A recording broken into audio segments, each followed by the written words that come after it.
जय श्री राम, जय जगन्नाथ, जय महाकाल।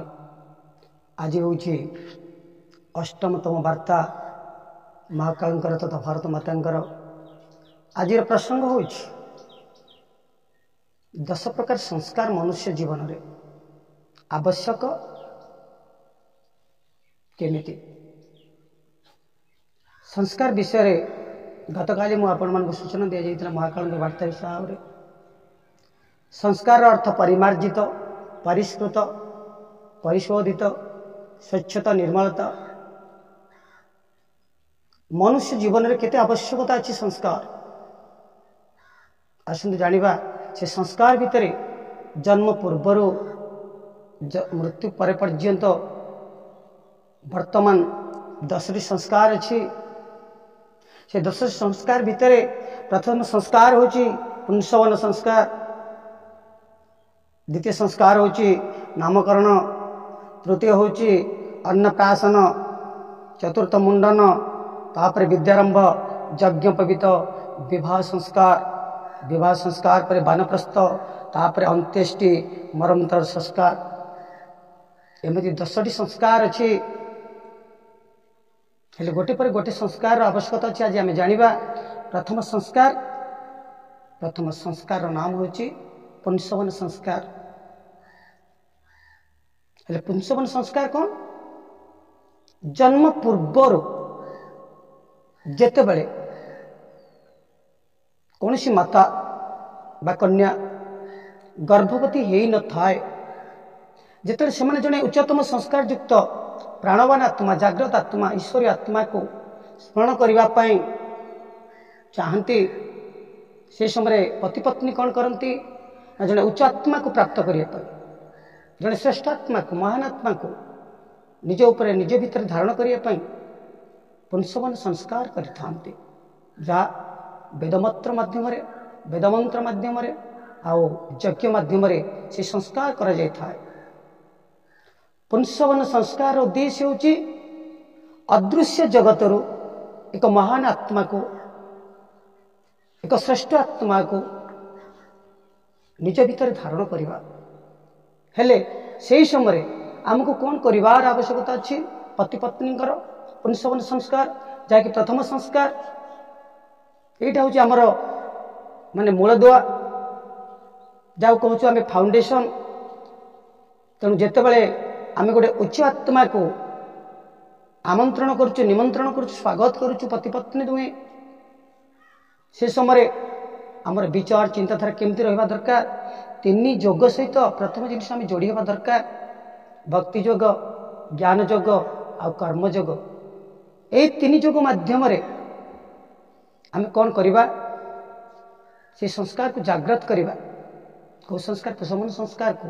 से समय पति पत्नीर गुण, कर्म, स्वभाव केमिति रहिबो, तांकर चिंतन, चरित्र, व्यवहार केमिति रहिबो, तांकर आचार व्यचार केमिति रहिबो, से ऊपर ध्यान देबाक पड़िबो। हमको संपूर्ण भाव जदि आम भितर पुंसवन संस्कार रे जदि आम कौन करवा, आम भितर नेगेटिव चिंताधारा रहिबो, अन्यर अमंगल चिंता करवा, अन्यर क्षति चिंता करवा, निज मन भितर जदि दुर्योधन विचार रहिबो, आम भितर जदि रावण विचार रहिबो, जदि कंसर विचार रहिबो, ताले आम भितर जो उत्पन्न हो जो संतान, से भी सेमती नेगेटिव चिंताधारार व्यक्ति विशेष हेथिबो। जदि आम भितर पॉजिटिव चिंतन रहिबो, ईश्वर चिंतन रहिबो, आम भितर महापुरुष मान चिंतन रहिबो, आम भितर वेदर, गीतार, भागवतर चिंतन रहिबो, धर्मशास्त्र गुड़ाकर, ताहले आम भितर जो संतान उत्पन्न हम, ताहले से कौन हम? से राम हम, से अर्जुन हम, से गांधी हम, से गोपबंधु हम। तेमती उच्चतम आत्मा आम भीतर प्रवेश करेंगे। ताहले आमको कौन करने को पड़ो? पुंसवन संसार ना आमर व्यवहारिक जीवन में, आमर गुण, कर्म, स्वभाव रे, आमर चिंतन, चरित्र, व्यवहार रे आमको कौन करने को पड़ो? सात्विक दिनचर्या, आमर जीवन शैली को, आमर जीवन क्रम को, आमर दिनचर्या को, जीवनचर्या को आमको कौन करने को पड़ो ना? ठीक भाव गतिशील करने को पड़ो। प्रति मुहूर्त ईश्वर चिंतन मन भितर रहा दरकार स्वामी स्त्री भितर जदि आम भितर ईश्वर चिंतन आम भितर ईश्वर विचार आमर गुणकर्म स्वभाव जदि ईश्वरीय हम आमर जदि खाद्यपेय सात्विक हम खाद्य हूँ तीन प्रकार तामसिक राजसिक आ सात्विक जिते आम पुषमन संस्कार प्रथम क्षेत्र में पहुँचू से समय आम खाद्यपेय केमती रहा दरकार ना सात्विक खाद्य रहा दरकार जहाँ तामसिक नुह कि राजसिक नुह जहाँ आसुरी स्वभावयुक्त नुह ताको कहते सात्विक खाद्य जो खाद्य की देवता माने खाती ऋषि माने खाती महापुरुष माने खाती जहाँकि मानव खाती वास्तव मनुष्य सफल मनुष्य से खाद्य को आम ग्रहण करवा जेमिति अन्न आम भितर सेमिति मन तैयारी हम आमिति मन तैयारी हम आम भितर सेमिति संस्कार जात हम तेणु आम भितर केमिति विचार रखा पॉजिटिव चिंतन रखा ईश्वर चिंतन करवा पुषमन संस्कार रे आम भितर भगवान को सब बेले प्रार्थना करवा भगवान का अनुसरण करवा निजर व्यवहारिक जीवन में निजर गुणकर्म स्वभाव रे आमे कौन करवा तांको फॉलो करवा तांको अनुसरण करवा कहीं केमिति करा जाए संस्कार करा जाए जेमति आपण देखिबे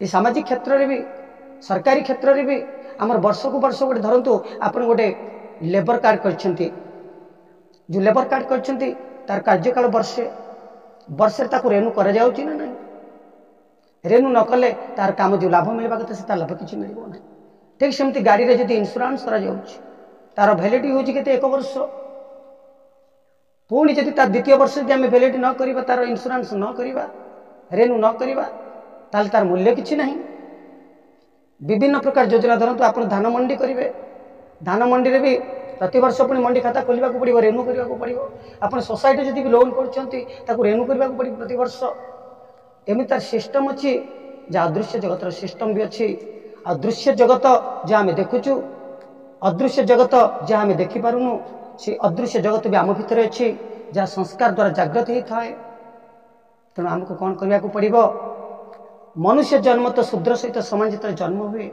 किंतु ये 10 संस्कार माध्यम आम कौन हो पारिबा देवत्व हो पारिबा देवता बनी पारिबा ऋषि बनी पारिबा महामानव बनी पारिबा तेणु आमको कौन करने को पड़ो भाभी नियंतु धरी नियंतु जे ए संस्कार पुषमन संस्कार ठारू मरणोत्तर संस्कार जो 10 संस्कार अच्छी ये हूँ गोटे गोटे रेणु मनुष्य जीवन गोटे गोटे हूँ रेणु गोटे गोटे हूँ आपणकर रजिस्ट्रेशन करा जाए भगवान को पाखरे या जदि आम न करवा ताले पशु सहित आम कौन हवा समकक्ष हो तेणु निहाती आवश्यक अच्छी आज समाज ये 10टी संस्कार तेणु आसंता काली नवम पर्याय मु 10टी संस्कार आज जो संस्कार कथा कहली पुंसवन संस्कार आसंता काली नवम संस्कार विषय कहबी आपन को माने नवम पर्याय नवम वार्तार महाकालंकर द्वितीय संस्कार नाम होची नामकरण संस्कार आपण विषय आपण मान को